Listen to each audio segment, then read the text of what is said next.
దిగ్గజ Indian cricketer మాజీ India head coach Rahul Dravid Bengaluru వీధిలో ఆటో రిక్షా డ్రైవర్తో గొడవ పడుతున్న వీడియో సోషల్ మీడియాలో హల్చల్ చేసింది. ఈ వీడియోను అటుపక్కగా వెళ్తున్న ఓ వ్యక్తి చిత్రీకరించినట్టుగా తెలుస్తోంది. స్థానిక కన్నడ భాషలో డ్రైవర్తో ద్రావిడ్ వాదిస్తున్నట్టుగా వీడియోలో కనిపిస్తోంది.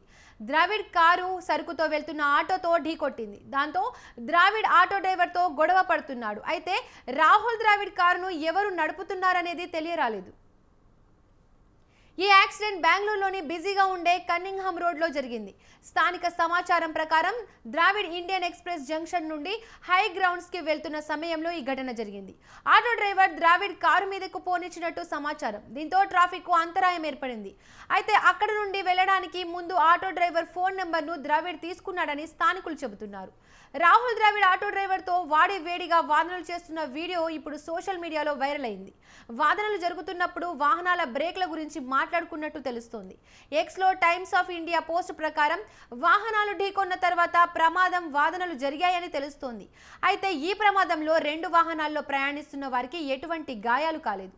ఈ ఘటన మంగళవారం సాయంత్రం 6:30 సమయంలో జరిగింది. దీనికి సంబంధించి ఎటువంటి కేసు ఫైల్ కాలేదు. అలాగే ఘటనా స్థలి నుండి వెళ్లడానికి ముందు auto driver phone number, auto registration number తీసుకున్నారు రాహుల్ ద్రావిడ్.